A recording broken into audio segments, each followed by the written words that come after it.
এতদিন আমি জানতাম না যে আপনার সন্তানের নিয়ে চিকিৎসা করলে মানে ফান্ড উঠাইলে যে অর্ধেক টাকা তাদের আর অর্ধেক টাকা আপনার সন্তানের, ঠিক আছে? তো ভিডিওতে আপনার নামটা বলার দরকার নাই, আপনি জাস্ট আমার ভিডিওর আড়ালে এক সময় নামটা বইলেন, এটা আপনার কাছে অনুরোধ, ঠিক আছে? আমি তার ক্ষতি করব না, আমি কারো কাছে তার নামও বলবো না, কিন্তু আমি তার থেকে সাবধানে থাকবো, বুঝতে পারছেন? আপনার সন্তানের আপনার বাড়িতে যখন গেছি আপনি কি আমার গাড়ি ভাড়া পাঠাইছেন? না, আমি তো এক গ্লাস পানিও খাওয়াইতে পারিনি, বাতি খাওয়াইতে পারিনি। আপনি বলছেন যে রোমান ভাই ভাত খাবো আপনার বাসায়, যেদিন রাফসানকে সুস্থ করে আনতে পারবো ওই দিন আমি আপনার বাসায় হাত দেবো। হ্যাঁ, আমি কিন্তু এই যে 50 জন মানুষের চিকিৎসা করাইছি সবার ক্ষেত্রে কিন্তু সেম। আমি সে সুস্থ হয়েছে তারপরে আমি হয়তোবা নিজে বাজার করছি, নাহলে তারা বলছি তুমি বাজার করে নিয়ে আসো, তোমার বাসায় আমি একবেলা ভাত খামো আনন্দের সহিতে, ঠিক আছে?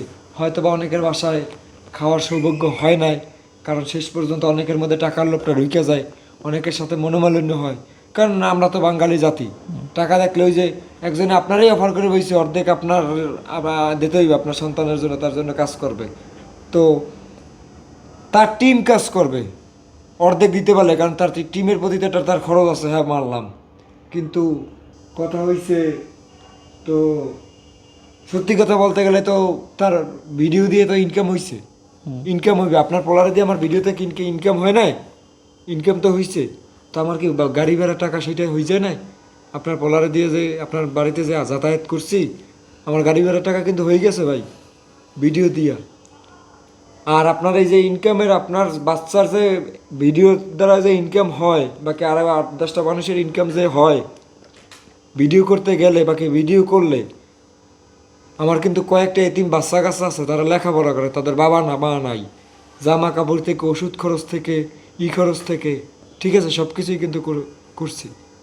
আপনি জানেন, আপনি মানে এইবার ঈদ গেছে, ঈদের সময় আমি একটা ড্রেস কিনি না, আপনার সন্তানের জন্য আমি ড্রেস কিনার আপনারা ব্যবস্থা করছি, ঠিক আছে? আপনার ব্যবস্থা করছি আমার নিজের পকেটে টাকা দিয়ে, এটা লজ্জার কিছু নেই, আপনার লজ্জা পাওয়ারও কিছু নেই। লজ্জা শোনার কিছু না, আমি যে গেলাম যে ভাই কিছু কিনছেন, বললেন না আমি কিছুই কিনিনি, ঠিক আছে? তো আমার কিন্তু প্রত্যেকটা এতিম বাচ্চা কাচ্চার কিন্তু জামা কাপড়ের টাকা আমার দেওয়া লাগছে, বুঝছেন? মাঝে মধ্যে মেয়েরা দেখা যায় বয়স আস্তে আস্তে বাড়ে, তাদের পিছনে একটা খরচ আছে, তো ওই ভিডিওর টাকা ওইভাবেই চলে যায়। তো আপনার যে মানে যাদের কথা বলছি অনেক টিম ইয়ে কাজ করবে, তারপরে আপনার বাচ্চার চিকিৎসা হবে, তারপরে অর্ধেক টাকা তাদের দেওয়া লাগবে। তো সেই অনেক মানুষ মিলেই যে কাজটা করতে পারতো, হয়তো বা পারতো, আমার থেকে ভালোই পারতো। তো আমি যেটা আপনার সন্তানের জন্য একা কইরা দিছি, এতে মানে মানে আমি হয়তো বা বুঝাইতে পারতেছি না, তাতে কি আপনার সন্তানের জন্য আপনার সন্তানের জন্য যথেষ্ট হয়েছে?